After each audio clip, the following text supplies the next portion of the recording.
Welcome to the Optimalist Podcast. I'm Sarah, your host through this adventure about mindfulness, attention, focus, happiness, and motivation at a time when all of these things seem elusive and desired at the same time. So how do we cultivate them? Today in our first episode, I talk with Greg Kulowiec, a director of technology with over 20 years of experience in education.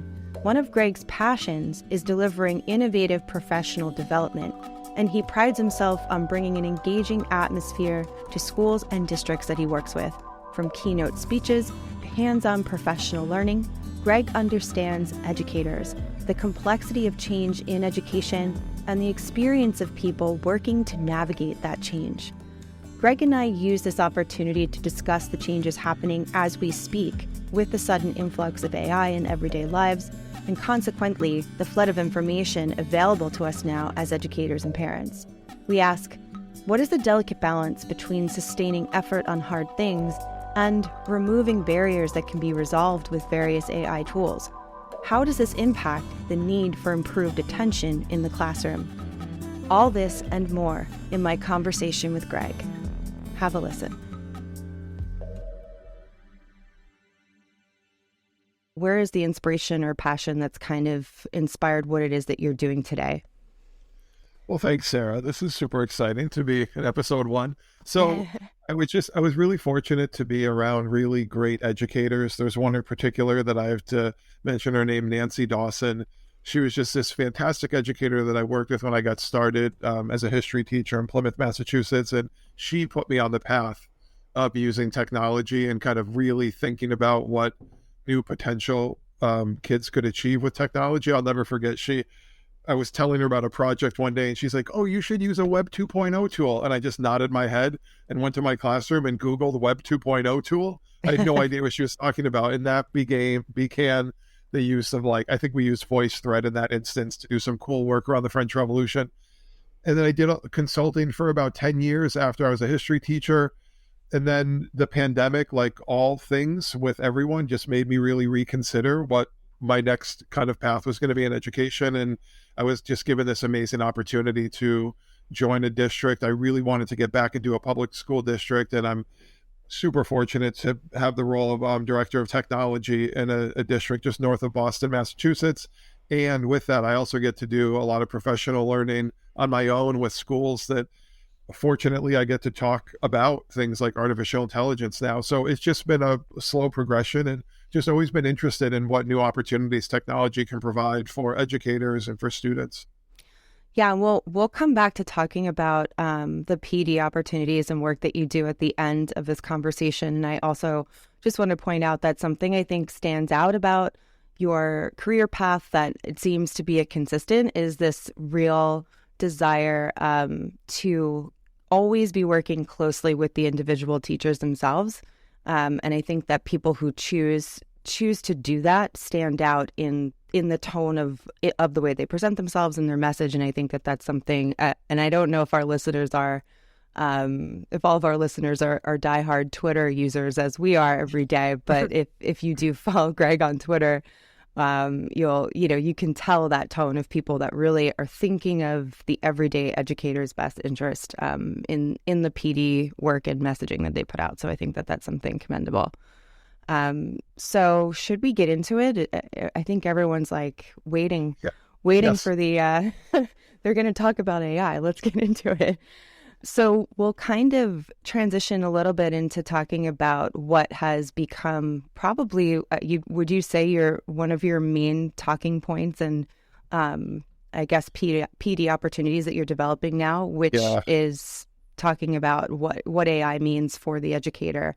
Maybe we want to start by talking about how that kind of just burst onto the scene. And, it's only been, maybe 4 months of this kind of being the center of a lot of our work increasingly and not being able to keep up with it. So maybe you want to start by talking about what that was like for that to suddenly be a thing and what it's kind of meant for changes in the way you approach your work. Yeah, the pace of change has been extraordinary. Think back, over a decade ago when schools started going one-to-one with, whatever device they selected. You could opt out of that. like a school could say, we're not providing devices for students. And then you just bought yourself lots of time, right? This is so different because everything is changing so quickly. And I think I mentioned it the other day, and I was chatting with someone of like the session that I might do on artificial intelligence and the connection to education that I did last week or the week before. It doesn't look the same if I'm leading it tomorrow. Like, it has to change. It's hard to keep up with. And I've always kind of sympathized with teachers when they're like, how am I possibly supposed to keep up with whatever fill in the blank educational technology? And I've always responded with like, you're not. Like, it's my full-time job and I can't. So how can we expect you to do that as well? And it becomes even more apparent with AI, where it's like, no, you're not expected to keep up and know and understand everything. I was just writing some things before we got on, and it was, to me, the perspective is more like, be generally aware, understand what the landscape is, have kind of like not surface level or insignificant awareness, but just enough awareness to go, okay, I know what's going on. It can be scary and it can be overwhelming. It can be empowering at the same time.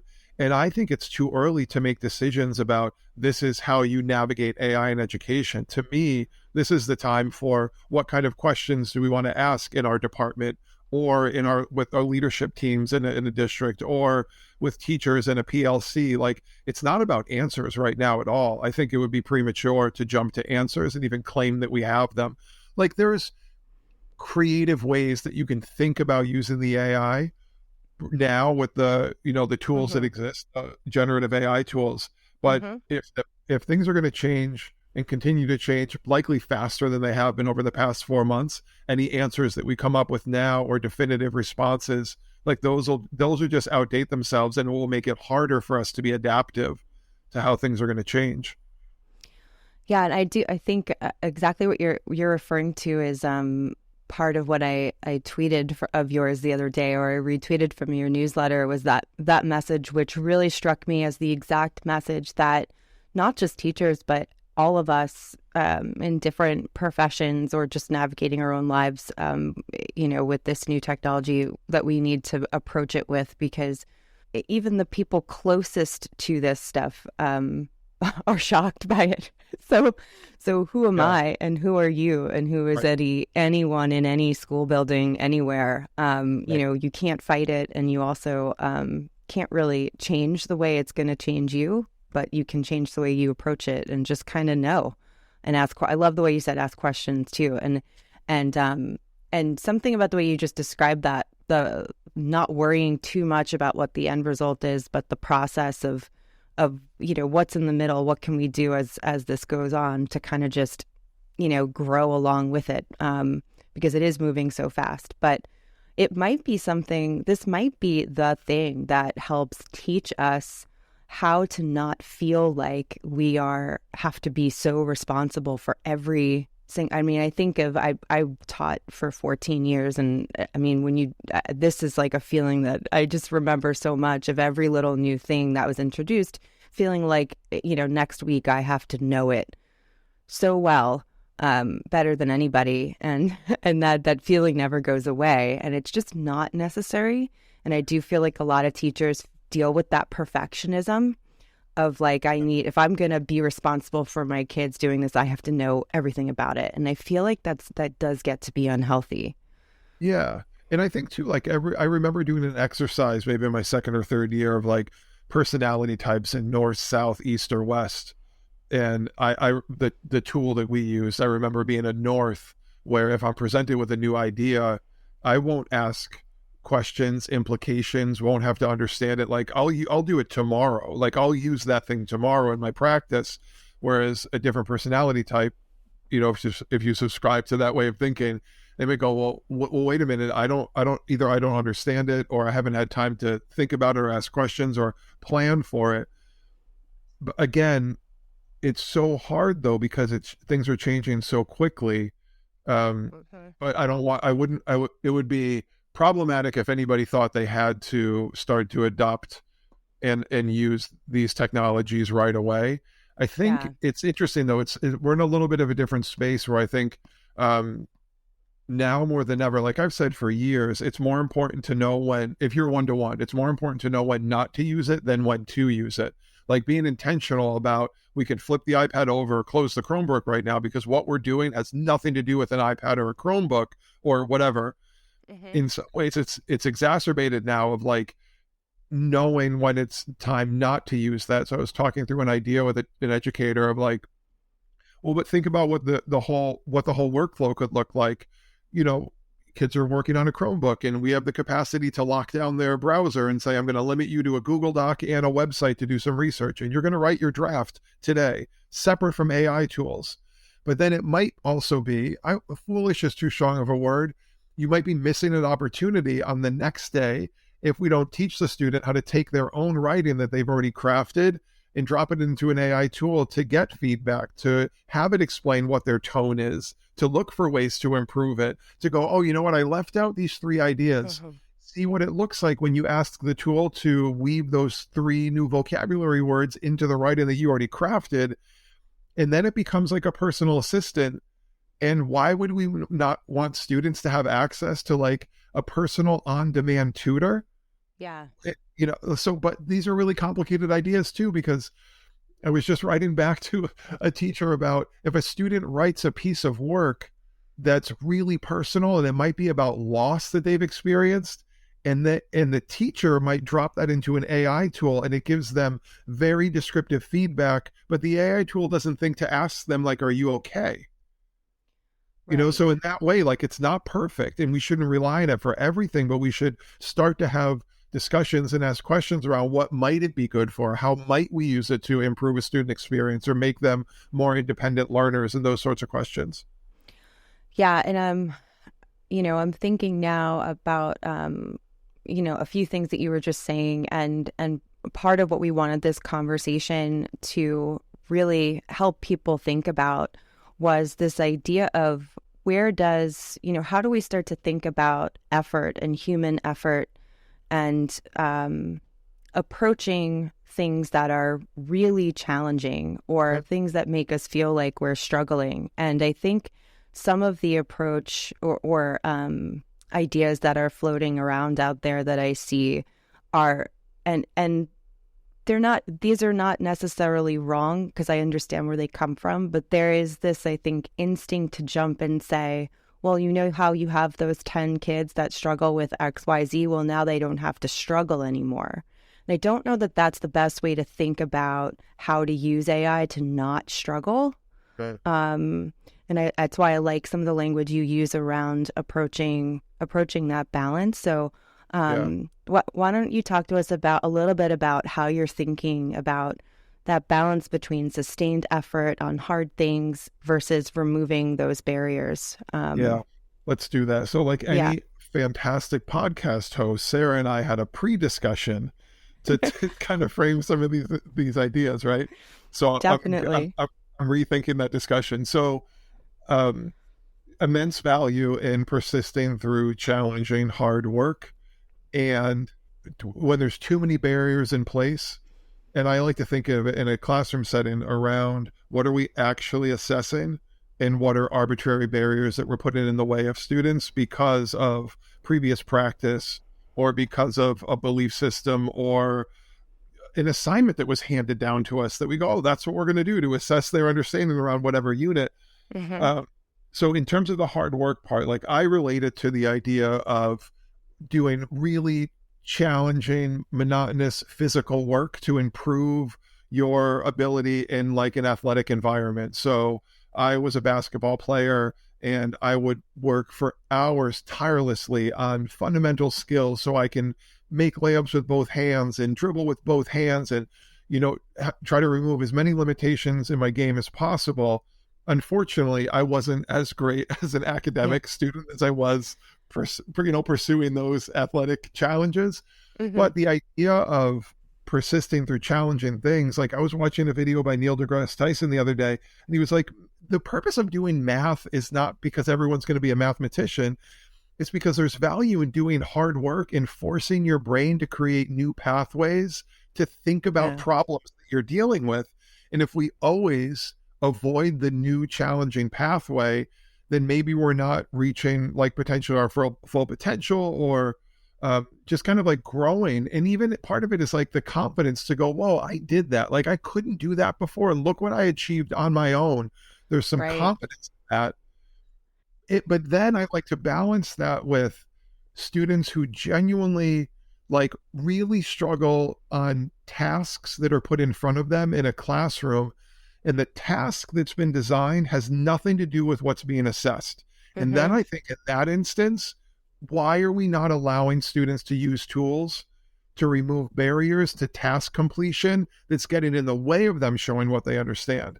So an illustration of this would be like, as a history teacher, I remember vividly asking my students to create children's storybooks about the French Revolution, right? I mean, I'm sure there's variations of this kind of task that teachers might ask their kids to do. I'm absolutely not assessing the quality of their artwork. I'm assessing the way that they can take a complex story, rewrite the story, and convey it with like nuance and like meaning, but Right. in 2 or 3 sentences per page, right? Mm-hmm. If I force them to hand draw these pictures, that's an arbitrary barrier that I'm creating. And if I grade their work based on the quality of, if I grade their final product based on the quality of the artwork, like that's an invalid assessment. So why would I not allow a student to go to Dolly 2 or Midjourney or Canva's text to image tool and like do a text to image AI prompt and get the exact image they want that they can see in their head? And I've taught them some of this skill on how to write the prompts to get the image that they want. And now they can have the artwork, and that barrier is removed, and they can focus on what the actual purpose of the assessment is, or the task or the assignment. But that's a really kind of like delicate balance. I wanted to, there was a couple of points I was going to jump in, but it doesn't, I think this applies to everything, but we really have to think about the role that effort plays in motivation, right? Like there's, in motivation, in like cognitive control, in our like decision making, the effort that we put into something directly. And then when we feel the result, or we're motivated by what it feels like to do something that's hard that winds up being good or winds up leading to the next thing that's good. It's what we talk about when we talk about focus and flow, that we've been talking about for over a year now. This idea that you have to go through some sort of, you don't just sit down and get into a state of super focused, exciting work. Like no matter what you're doing, you have to go through some sort of struggle to get to that point where you accept that you're doing something challenging that you do have to kind of put an effort into. And then eventually, if the effort matches your skill level in just the right way, you can reach a state of flow where you're enjoying that and you're motivated to keep going. And I think it has a lot to do with that. And now we just have to think about that a little bit more now as we deal with having so much at our fingertips that threaten to take that away. I was thinking about this the other day, though, right? So I was reflecting back on my college experience and my humanities courses and reading things like Leviathan by Thomas Hobbes and like Mm-hmm. these really Yeah. dense pieces, right? So the amount of hours I'd have to spend reading it and then preparing for seminar to be able to ask good questions and engage in discussion. And I was like, okay, if I had Chat GPT then, and I could ask it if I knew how to write a good prompt to write a really thorough summary with pulling 4 excerpted quotes out and everything I want. And I could read that 1-page breakdown of Leviathan, Mm-hmm. be well rested, feel good about walking into class and go in, and I might be able to engage and be more fully present with a face-to-face conversation Yeah. because I have 5 meaningful points that I'm prepared to talk about. And like, what's lost there? Like, I didn't read Leviathan. It's not good or bad. Like, it just is. Yeah, I might think similarly about my experience. I mean, I have 2 degrees in English literature, so I might think similarly about my experiences in having to read like every Dickens novel in one semester. I took one class that was literally just all Dickens, and we were assigned 7 novels, and that's just not fun. It's not fun to read 7 Dickens novels. And you have to make those decisions. And that's reminding me of that, where I would feel bad that I'm not reading. I'm like, I can't read these whole books, but I'm an English major and I should. Yeah. But I'm like, but they weren't really meant to be sat and read by someone in this age. Like, they're really not meant for me to sit and read them. Yeah. And so I like thinking about it in that way. But I also did want to touch on this idea that we, how does all of this stuff we're talking about regarding how we approach effort, how does it impact the need for improved attention in the classroom? And then related to that, like how it can force us to rethink assessment in that way.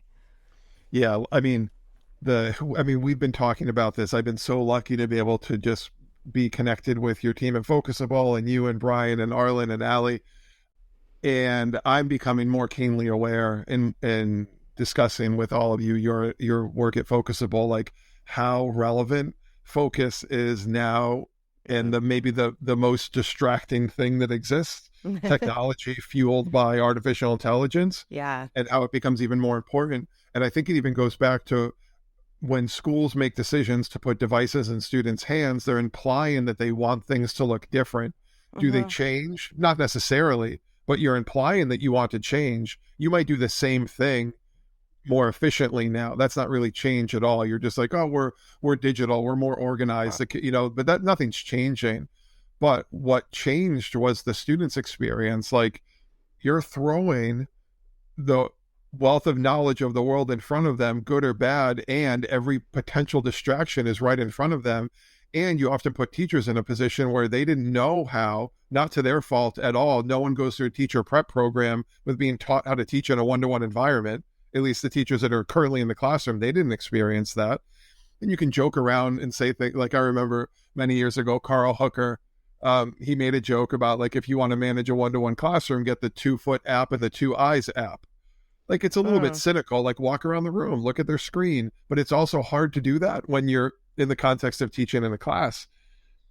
So we didn't equip teachers with how to help kids focus. We didn't help students with how to stay focused in this constant world of, like, inundated with distraction and temptation to open the tab and play the game or watch the video, or, like, I find myself doing it all the time.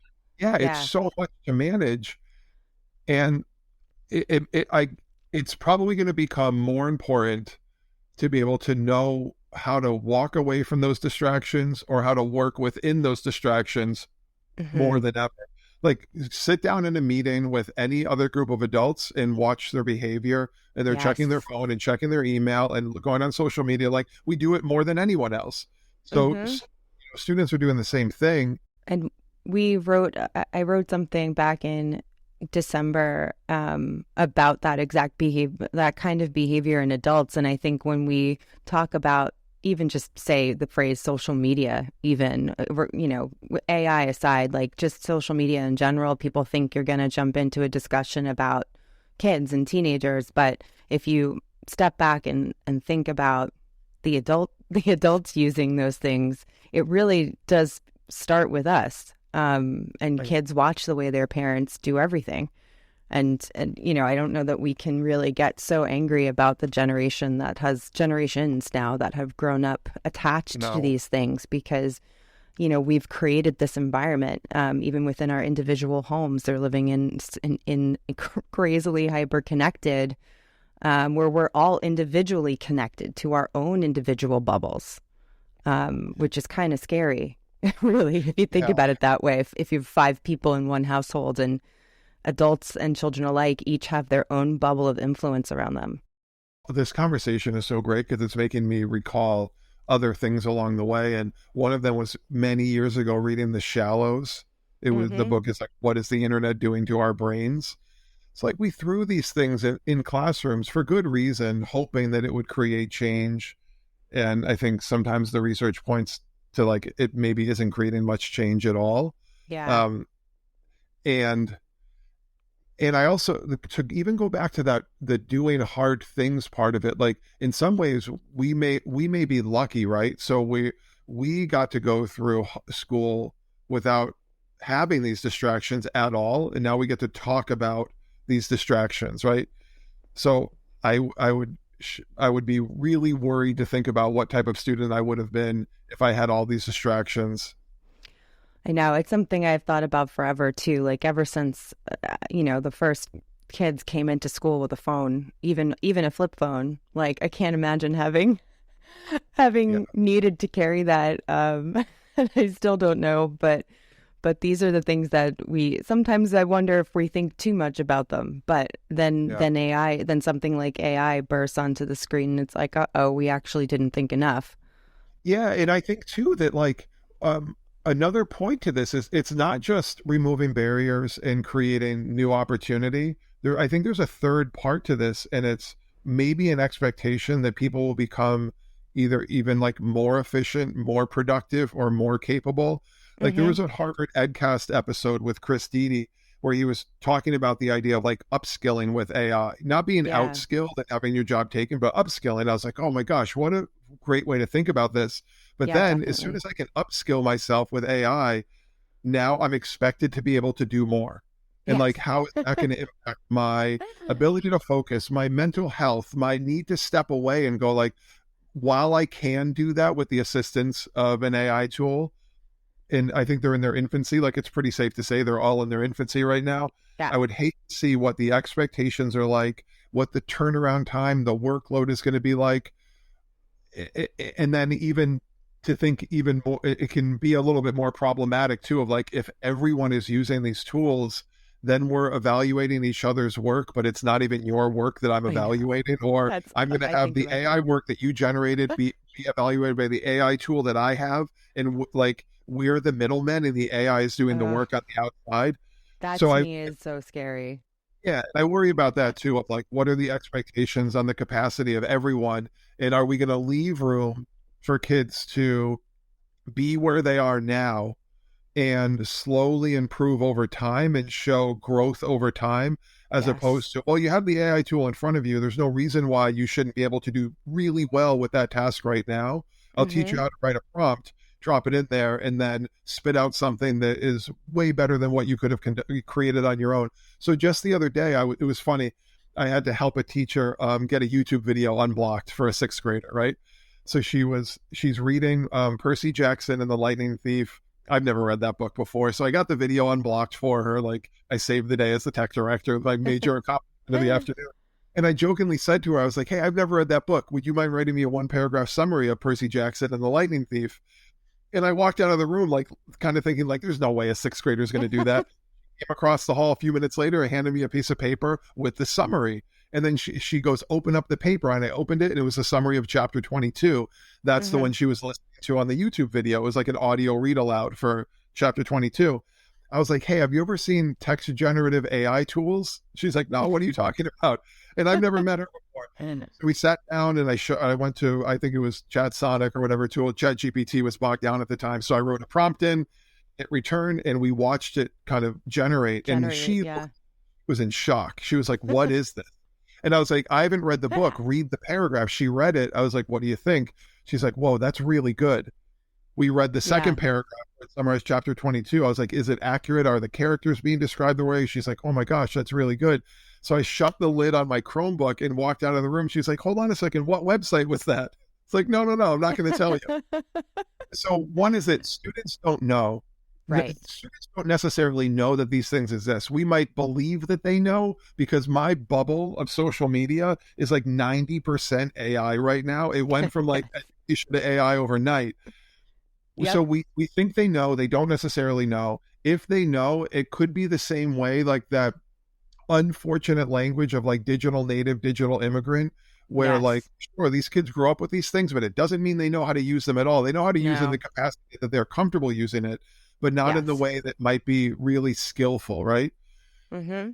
Same way, like if they come across AI tools, maybe it's like they type the exact prompt their teacher gave them and they get a hallucinogenic garbage response, and Yeah. they might be tempted to turn that in without awareness of what it can really do. And one more idea, I promise I'll stop talking, is this like innocence. I remember one of my best professors ever, Father Jude Gray at St. Anselm College. He talked about the idea of once innocence is lost, you can never get it back. Mm-hmm. So, and it could be an extreme perspective, but if students lose that innocence of not knowing or not being exposed to these tools, as soon as they know it's there, that's that attention part of thing and focus, it's going to be really hard to get them back away from it. Yes. And there could be also part of it where it becomes so ingrained into their school life where they push away from it. Or they're like, I would rather just write it myself. This is hard. How do I get this to do, how do I get it to not, like you were just saying, like, it, if they know about it, they know very little. They don't really know how to use it or manipulate it to their advantage. And I could see that being a thing too, once they start to be taught how to utilize it, for them to be like, well, can't I just write the essay? Yeah. Like, that's also a very common response to things like that, I think. I find myself all the time, as I'm writing more thorough prompts, I think like, geez, I know this. Why did I write this 2-paragraph prompt when I could have just written the idea? Yeah. And that has to do with, like, I mean, if you think about it, that's going to be part of focus as well, because you get pulled away from what is, what am I paying attention to? What is really the purpose here? And I think that that's something that is going to go, it's just going to keep shifting and changing. And conversations like this one, and ones like you are leading in the greater, atmosphere of social media and through your PD work and everything. I think those conversations are what people should be following, because this is where you're going to get the most, up to date thoughts. It's not even information. We want to know what people are thinking and how they're using it and what they're hearing from students or seeing students produce or react to. And I think that's what we need to really be paying attention to, because we're not going to be able to stop it, as you said earlier.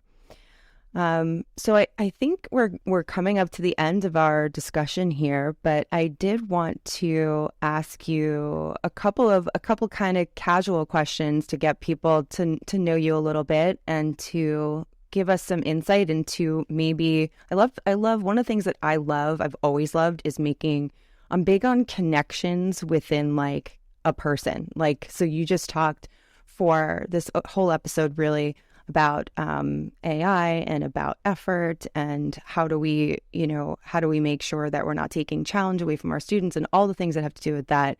But then I love the idea of just asking you a few recommendations of things that are going on or in your mind, even if they're recent and not exactly current, but things that you've been listening to or reading. And then I always, even if it's not obvious, I find that thinking about connections between someone's current work and, like, what it is that they're exposing themselves to is always fun to me.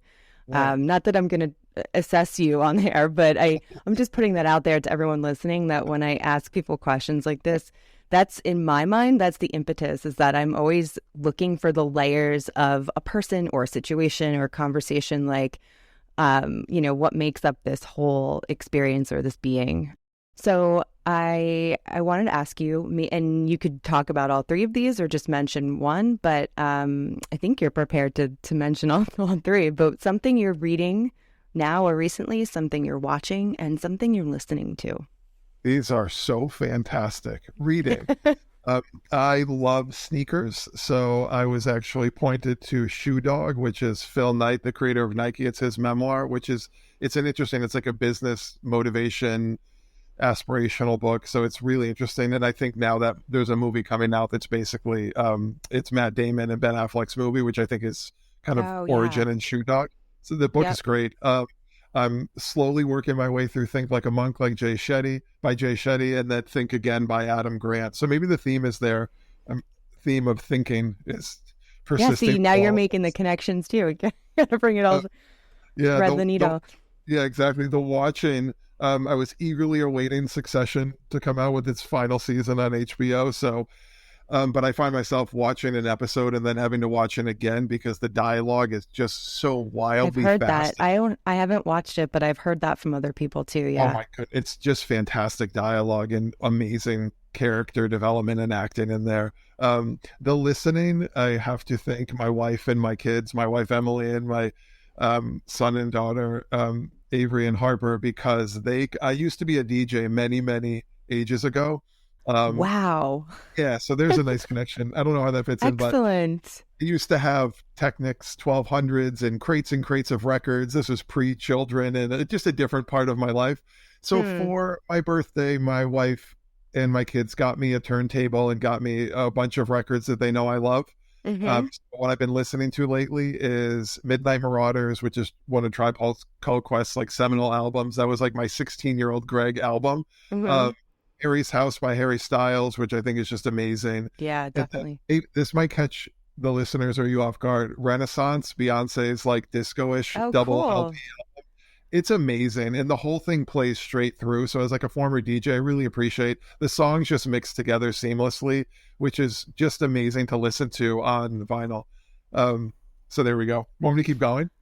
Well, I was just gonna say, like, if we're thinking about threads and connections, I mean, that at the beginning of this episode, when I was introducing you, I talked about your commitment to thinking about complexity, and I think that if we were to name a word to talk about or to label, if we wanted to, something that runs through all of your recommendations, there's a complexity to the way you're compiling the things that you put into your brain. I think it's Oh, not that's like quite a single compliment. tracked. And I think that's kind of cool. I like that Um, a lot. and I wanted to end with just a question about focus. How can we not Mm, end with focus, right? So if yeah. you were to, I guess, recommend or just kind of give people one last insight into the way you think, what is one method that you use to focus or to help yourself kind of train to focus that you think is working for you? Um, so I've started adopting fun like the breathing techniques in Focusable have reminded me to be more aware of my breathing. So Mm-hmm. I've tried to adopt breathing as a way to like slow myself down because if I start getting wound up, then I find it hard to settle down and kind of focus on something. So I've been trying to do that. And the other ones, it's a two-part one. I like because of the connection to music and it's had a really important part kind of role in my life. I like forcing myself to play an album the entire way through without Yes. skipping or having a playlist. And like just there's certain albums that I can work the entire way through. And I know if I can do it's 45 minutes or 55 minutes of work straight through on whatever I'm working on. And then certain albums have like a nice pace and a flow and like an up and A down. Like there's really tone. good Yeah. storytelling going on in there. And it starts, you might be energetic in the beginning, then it slows down and gets a little more reflective and it picks up at the end. So like I love that. I always put on um Into the Wild. Like I love that soundtrack, and it's all Pearl Jam. But Yeah. there's something about that album that helps me just kind of like slow down and settle in and focus and work on things. I was so excited when I saw that you put that in your answer. Oh, now everyone knows I knew your answers beforehand, but that's okay. But when I saw that, I was like, I'm not going to mention that I'm excited until you say that. But that I totally agree with your assessment of that. I wish I could work with music with words in the background, which I really can't anymore. Maybe like years ago I used to, but now that I think about it, I probably was not focused. I was just wanted the music on in the background. But that album is an exception. Yeah, Exactly what you're saying. It does have this tone, and it that is like the soundtrack to a very specific time in my life. So when I see that, I think of anytime I hear a note from that album, it's like complete emotional. It's like the body shuts into a different mode. That's how I feel. um, but excellent. I'm so glad that I'm so glad I decided to just throw those questions at you because those were those were some really good ties in, I think, to some of your some of the other things that you're thinking about. At least I'm the way I approach looking at conversations like this. That's how I'm seeing it. But so before we wrap up, let's just let everyone know where they can find you on any platform you want to share. And if you want to give anyone information about how they can sign up for, for your newsletter or the work that you're doing and anything definitely. that you mention here, we'll put in the show notes so people can access it. Great.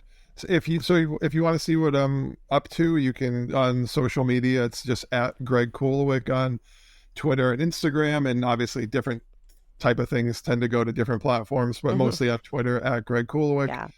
If you want to see what I'm up to in terms of the professional learning, it's thekulowicgroup.com. Always kind of sharing where I'm headed off to next, the kinds of things that I'm working on. And then I have some summer stuff going on. Of course, doing kind of some work around the use of AI in education. The newsletter, though, I'm particularly happy with because it was a kind of tag team effort between my wife, Emily, and I, and she came up with the name of it, the Starting Five. That's the origin of like playing basketball and having a starting five. But if you head to thekulowicgroup.com, you can sign up to get the Starting Five. It's 5 ideas sent to your inbox on Monday morning or Monday afternoon if I don't do some good planning. And it's just like 5 quick ideas, articles, resources, technology related tools, thoughts to consider just to kind of get your week started off. So I think that can be really helpful for folks. Cool. Well, thank you so much for, I know you didn't know this beforehand, but for being our brave first guest.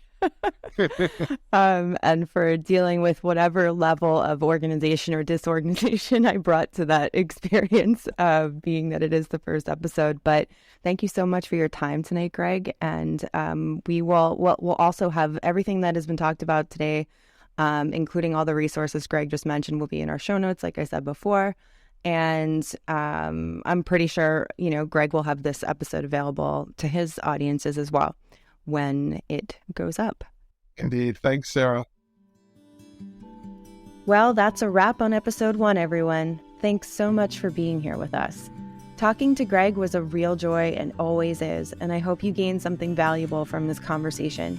I'll probably start to sound repetitive on this front, but your feedback is always needed and welcomed. You can leave a comment on Substack, a review in Apple Podcasts, and you can reach me on Twitter at scandela9. You can listen and subscribe to The Optimalist wherever you love listening to great podcasts. New episodes are released every Wednesday, and links to all of these resources are available in the show notes. The Optimalist podcast is brought to you by Focusable, the only app that gives you the pulse you need for better attention. And it's free. Create an account today at getfocusable.com or by downloading Focusable on any iOS or Android device. You can also follow us at GetFocusable on Twitter and Instagram. Thanks for listening to the Optimalist podcast, and I'll see you next week.